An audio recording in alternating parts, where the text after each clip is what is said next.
Hello and welcome to ILTV's Israel Daily. I'm Aaron Porras, and coming up in today's newscast, Prime Minister Benjamin Netanyahu pulling out all the stops in his last-ditch efforts to block a unity government led by opposition leader Yair Lapid and Yamina Head Naftali Bennett. Meanwhile, Netanyahu and other Israeli officials meeting with Egyptian authorities to cross the T's and dot the I's of the ceasefire agreement between Israel and terror group Hamas. Finally, the next in a long line of incredible benchmarks, the United Arab Emirates officially opening its embassy in Tel Aviv.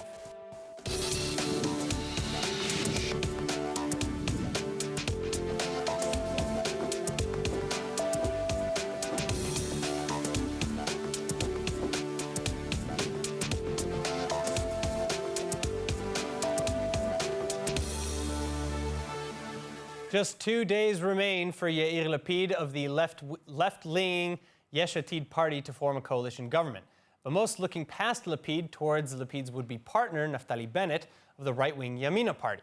Bennett confirming intentions to side with opposition leaders earlier this week.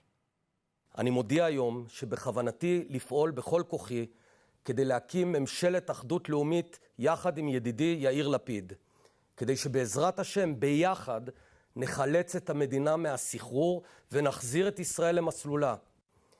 המשבר הפוליטי בישראל הוא חסר תקדים ברמה עולמית. אפשר ללכת לבחירות חמישיות, שישיות, עשיריות, לפרק את קירות המדינה לבנה אחר לבנה, עד שהבית שלנו ייפול עלינו. ואפשר לעצור את הטירוף ולקחת אחריות. אין ממשלת ימין. כבר 4 מערכות בחירות ועוד חודשיים הוכיחו לכולנו שפשוט אין ממשלת ימין בראשות נתניהו. זה או בחירות חמישיות או ממשלת אחדות.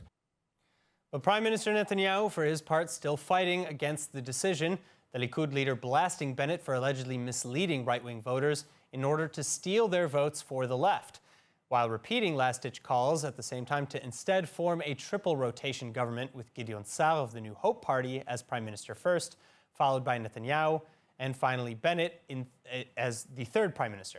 In any case, joining me now with additional details, ILTV correspondent Asaf Nissan.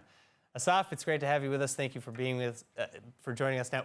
What does it mean now that it's Bennett and Lapid? First of all, good afternoon, Aaron. This means, in fact, that we're seeing Naftali Bennett not only making good on his election promise not to go to a 5th round of elections, but he's also ready to bring change to the table. The fact is that he decided to go with Lapid means Bennett sees the issues, sees the problems, and realizes it's time to be the responsible adult here. So where is Lapid in all this? Because we're actually barely seeing his presence following this announcement. It's mostly just on Bennett. Well, Lapid, in my opinion, isn't talking that much these days because I think he rather puts his focus on creating a government and not just talking about it. Because at the end of the day, he can talk about it until tomorrow and say, yeah, I'll be forming a government, I'll be doing this, I'll be doing that. But instead of doing that, he wants to make sure he can finally walk up to evening tonight or tomorrow and finally tell him, I got it. I got the government. Okay, so here's the big question then. Does Lapid have the government? Because as for now, I don't believe he's got the numbers. How final is this deal? Well, of course, everything's not final till the last second because we do know that Netanyahu has reached out to Sa'ar with a far-right offer that Sa'ar, of course, denied. But he did not deny the fact that if negotiations fall with Lapid, he won't try to find another way to prevent the elections. In addition, there's a lot of questions on the table. How would the coalition work? Because we are talking about a wide range of coalition parties, from Yamina all the way to Meretz, and we're including the possibility of Ram, which also means that if we do see this coalition coming up, there's going to be a lot of questions on the table: how to deal with Gaza, how to deal with post-COVID, how to deal with everything going on the table, including budget cuts and budget and whatever goes to which public. Do we finally deal with the violence in the Arab sector, and so on, of course. Well, and so what parties are we seeing in favor of this unity, and which are maybe coming out against it, particularly those who are needed to form this unity government and are fighting?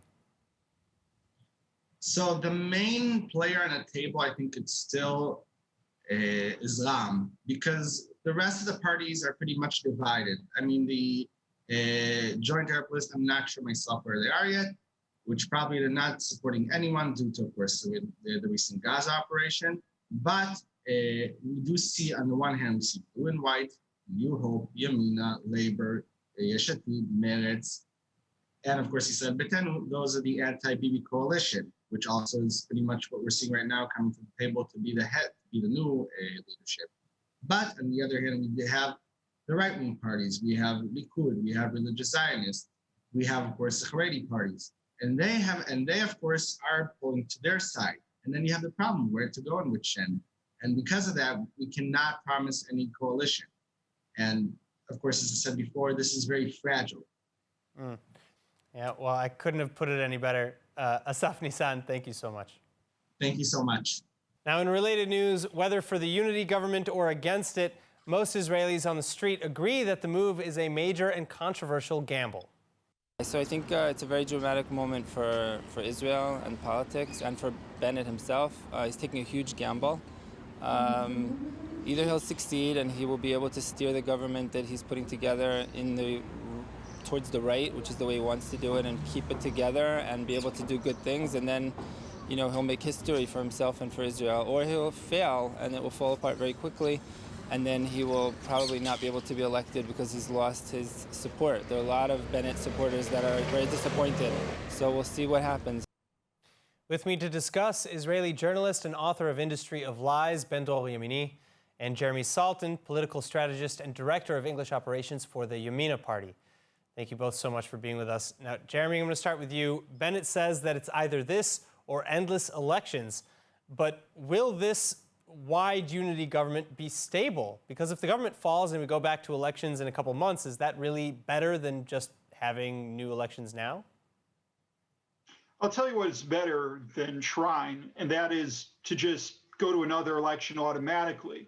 Look, in order for this to work, we have to expect that both sides agree not to troll each other, and to understand that there is veto power on both sides. So the chances of any side being able to go ahead and have some scoring of points in the newspapers, you know, might be a short-term gain, but there's no policy gain that you can have from that perspective in a government like this. Look, we're not going to be able to do what I would like to do, which is to apply sovereignty over Judea and Samaria. But we're also not going to go ahead and have a disengagement. We're not going to have peace talks with the Palestinians. We're not going to be able to go ahead and do a lot of things that I would like to do. And, you know, Meretz and Labor understand that they're not going to be able to do that either. What we do have is a situation where we can actually pass a national budget. We were the only country across the globe not to do that in 2020. So far in 2021, we're the only country to do so. We have to start work pretty soon on a 2022 budget. The basic elementary function of a state government is the ability to go ahead and budget the taxes that were given based on the priority of the lawmakers that were chosen by the sovereign, which is the Israeli people. I think when it comes to the economy, when it comes to health, when it comes to most of the issues, which really should be at the top of the agenda at the current moment, there is not really a situation of right or left. There's just a situation of actually getting things done. And I feel pretty confident that we'll be able to do so. All right, well, Ben-Dor, I want to turn to you. Do you agree that this is maybe the best chance at having something functional in Israel's near and immediate future? And would you then address maybe some of the things that Jeremy said a moment ago about prioritizing some things over others that are clearly not going to go anywhere given the wide spectrum of beliefs? Well, surprise, surprise, but we do agree. We do agree because we had already 4 rounds of elections. So it's not anymore a question of 2 states or not 2 states. It's not on the table. I mean, what was on the table, it's only one thing: yes, Bibi or not Bibi, which means yes, Netanyahu or not Netanyahu. And after 4 rounds, he could not, let's not forget it, he could not form a government. And when he could not form a government, what do you want us to do? To go to a 5th election and to a 6th election, and in order to get what? Just the same. And we know already, I mean, we have already polls, and the polls are saying, they indicate that the results are going to be the same. So what for? Now, it's not going to be a left-wing government. It's going to be a unity government. Let's not forget the 44 seats from this 61 seats are going to be of the right and of the center-right, not of the left. The left will have only certain mandates, certain seats out of the 61. So I don't see any better move, but the main problem right now is a huge incitement which is taking place in the social media and so on. Against who? Against what? Against someone who was the head of the Judea and Samaria Council, someone who is coming from the right. Is he going to do what? To negotiate with the Hamas? To give up the territories? What is he going to do that is going to be so bad for Israel? I don't understand. I don't know.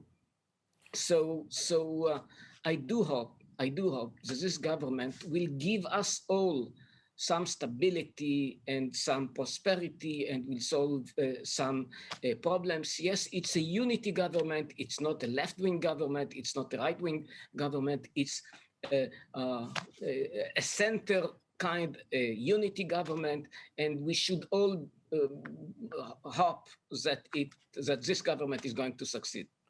All right, now, Jeremy, I want to come back to you. Netanyahu and many on the street, including the man we just heard from a moment ago, the voter we just heard from, are admitting that great issues have arisen from this choice.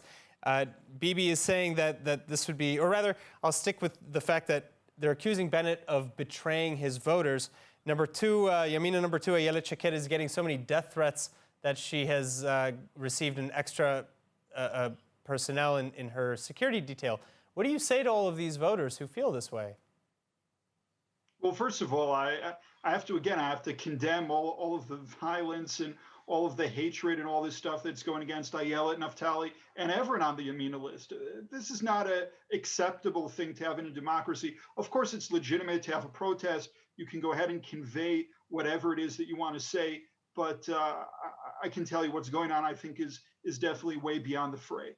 In terms of the actual content of what we're having here, in terms of all these allegations coming from Netanyahu and Smotrich and a lot of others within the right-wing camp, let's remember that our two major campaign promises were that Naftali Bennett was running to be prime minister and that we were running to prevent a fifth election. Now, it's true that we made other campaign promises in terms of not sitting with the Arabs and not sitting with Meretz, but these are things that came in a different category of the how are we going to go ahead and achieve our main campaign promises of Naftali Bennett and preventing a fifth election. I think it's very clear to the majority of our voters. And again, I'm not saying that there's not a debate, and I have that, of course, in my family and among my friends as well. But there is a debate. There are a lot of people who are very happy to see Naftali Bennett as prime minister and the prevention of another election. That is the primary campaign promises. And for most people who voted for us, that is exactly what we're able to give them, and they were happy about it.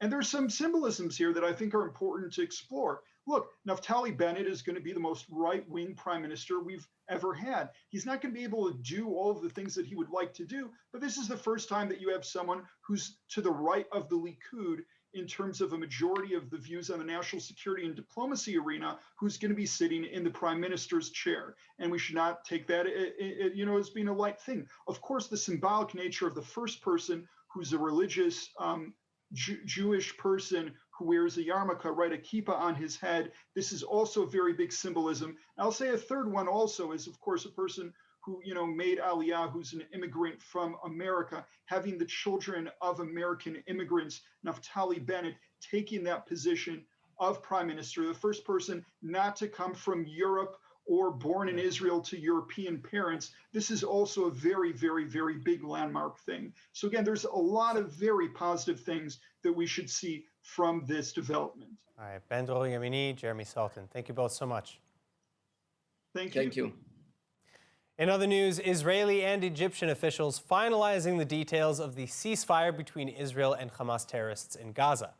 Hannah Rifkin reporting with the details.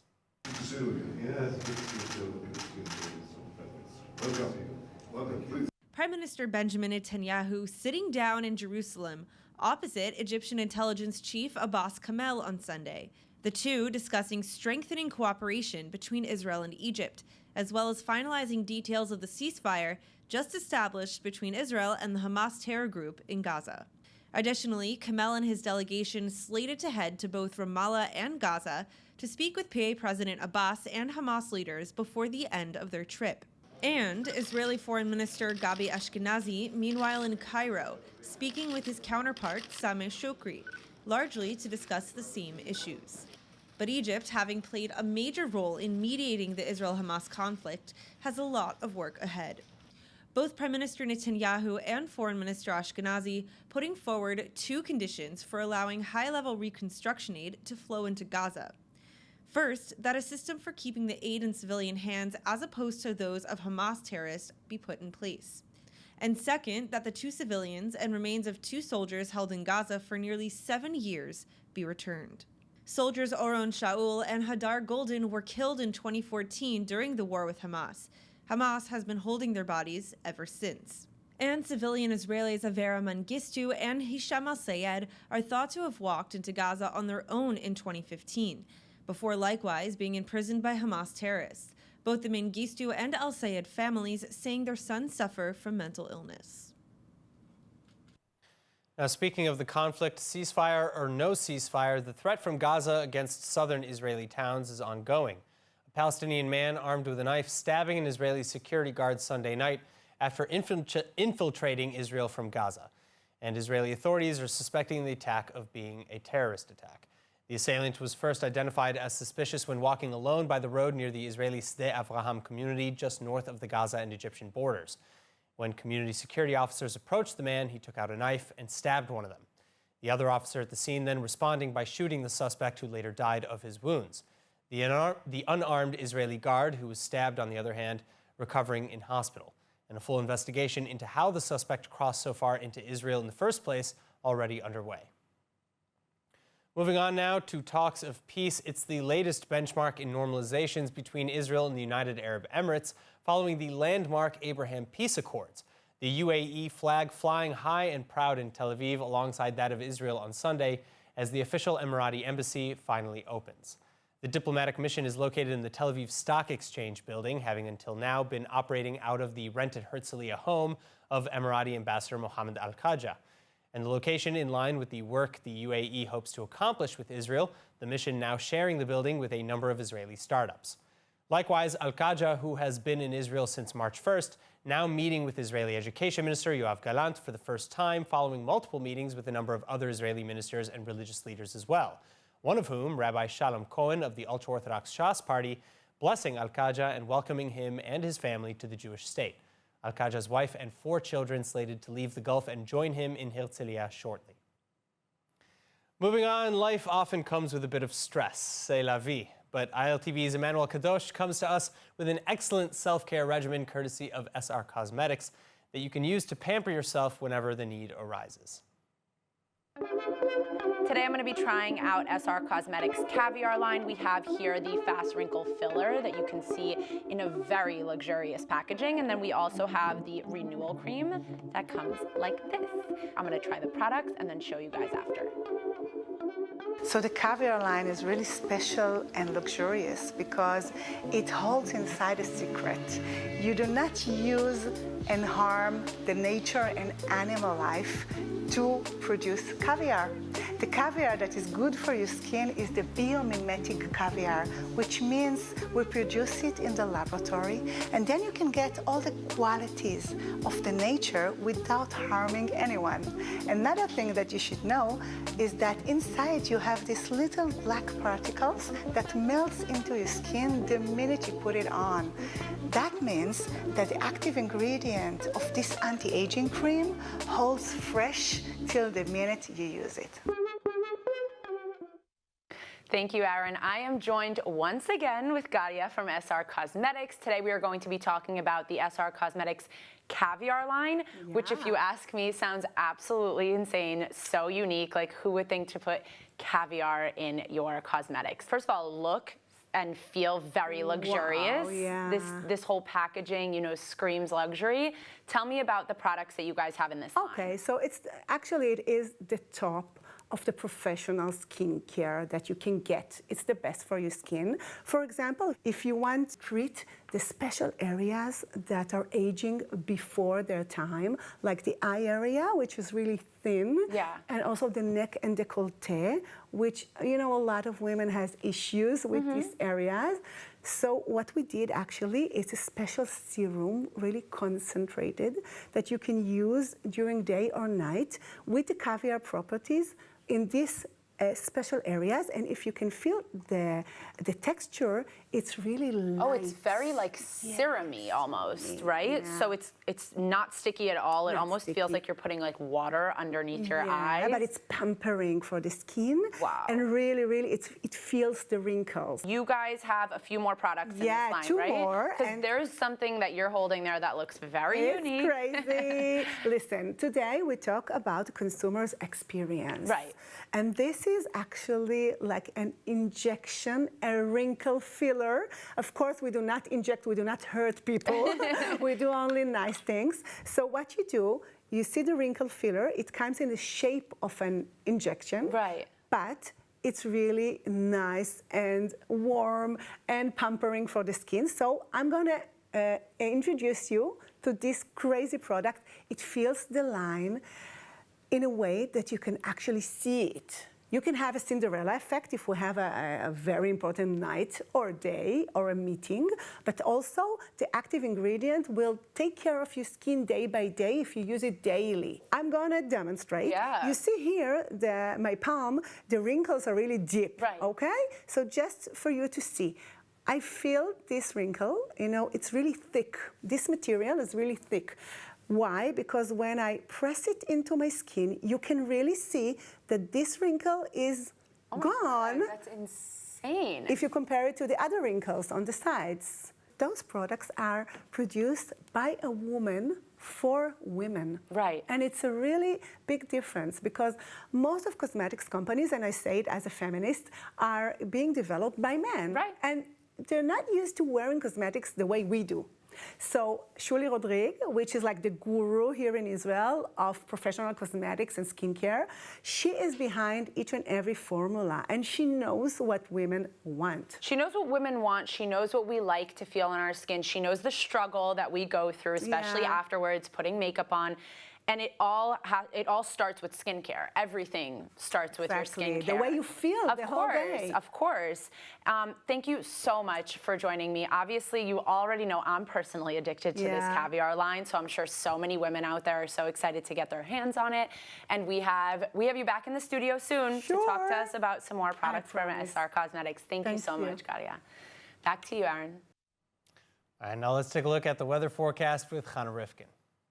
All right, we're looking at lows tonight in the lower 60s or teens and 20s in Celsius.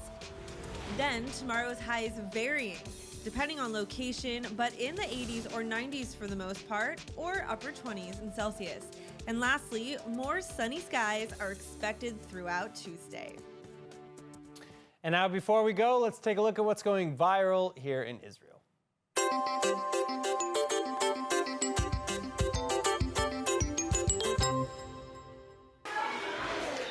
אתה מתרגש?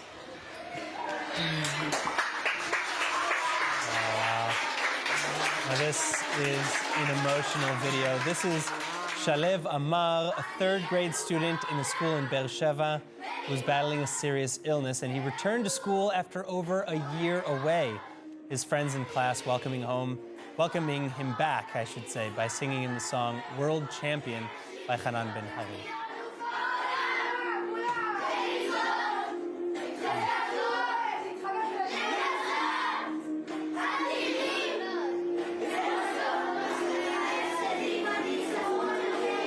That is it for today's news. Today's exchange rate is 3.25 shekels to the American dollar and 2.69 shekels to the Canadian dollar.